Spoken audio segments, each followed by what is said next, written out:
Big boss Malayalam season 7 live അപ്ഡേഷനിലേക്ക് നമുക്ക് പോകാം. അതിന് മുന്നേ എൻ്റെ ചാനലും സബ്സ്ക്രൈബ് ചെയ്യണം, ഷെയർ ചെയ്യണം, ലൈക്ക് ചെയ്യണം, ബെൽ ബട്ടൺ കൂടി അമർത്തണം കേട്ടോ. അപ്പോൾ രാവിലെ അവർക്ക് ടാസ്ക് കൊടുത്തിട്ടുണ്ടായിരുന്നു. രാവിലെ തന്നെ കുറച്ച് നേരം വൈകിട്ടാണ് ടാസ്ക് കൊടുത്തത്.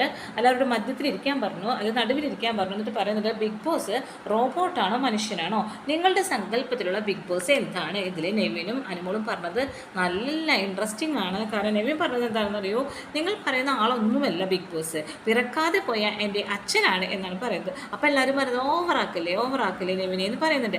അപ്പോൾ നമുക്ക് വേദനിച്ചാൽ ഉരുക്കി മെഴുകി പോവാണ് അവിടെ ഇരുന്നിട്ട്. 6 അടി പൊക്കുണ്ട്, സാൾട്ട് ആൻഡ് പേപ്പറിലെ ലുക്കാണുള്ളത്. അതുപോലെ സൺഗ്ലാസ് വേറിട്ട് എപ്പോഴും നടക്കുകയുള്ളൂ. കാരണം എന്താ വെച്ചാൽ ആളവിടെ കിടന്നുറങ്ങും, നമ്മൾ ഉറങ്ങുമ്പോൾ നമ്മളെ എപ്പോഴും കിടന്ന് ശല്യപ്പെടുത്തും. പക്ഷേ ആൾ ഉറങ്ങാൻ വേണ്ടിയിട്ടാണ് സൺഗ്ലാസ് ഇടുന്നത് എന്ന് പറയുന്നത്. ആചാന ബാഹു എന്ന് പറയുന്നുണ്ട്. വെള്ളയും ഇട്ട് നടക്കുന്ന ഒരാളാണെന്ന് പറയുന്നു. അതുപോലെ തന്നെ എന്താണ്, വളരെ ഭാസമായിട്ടുള്ള സൗണ്ടാണ്. ഒരു മലയാള ബിഗ് ബോസിന് മാത്രമേ ഇത്രയും നല്ല സൗണ്ട് അവകാശപ്പെട്ടിട്ടുള്ളൂ എന്ന് പറയുന്നത്. അനുമോൾ പറഞ്ഞത് അതിനും ഇൻട്രസ്റ്റിംഗ് ആണ്. റെക്കോർഡ് ചെയ്ത് വെച്ചിട്ടുള്ളതാണ് അനുമോൾ മൈക്കിടൂ എന്നൊക്കെ പറയുന്നത്. അതായത് നമ്മൾ മൈക്കിടാതായി 2 മിനിറ്റ് കഴിഞ്ഞിട്ടാണ് ബിഗ് ബോസ് ഇത് പറയുന്നത്. അപ്പോൾ അത് റെക്കോർഡ് വെച്ച സൗണ്ടാണ് എന്ന് പറയുന്നു.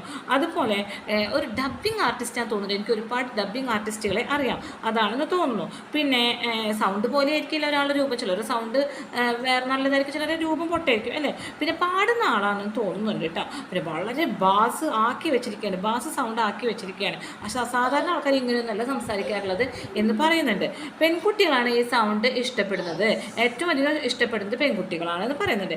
ബിഗ് ബോസ് പിന്നെ സ്നേഹമാണെങ്കിലും വഴക്കാണെങ്കിലും ടോൺ ഒരുപോലെയാണ് ബിഗ് ബോസിൻ്റെ എന്ന് പറയുന്നുണ്ട്. പിന്നെ ഈ പ്രോഗ്രാം കഴിഞ്ഞിട്ട് എനിക്ക് ബിഗ് ബോസിനെ ഒന്ന് കാണണം എന്നും കൂടി പറയുന്നുണ്ട് അനുമോൾ. അവിടെ വെച്ച് അവസാനിക്കുകയാണ് കേട്ടോ.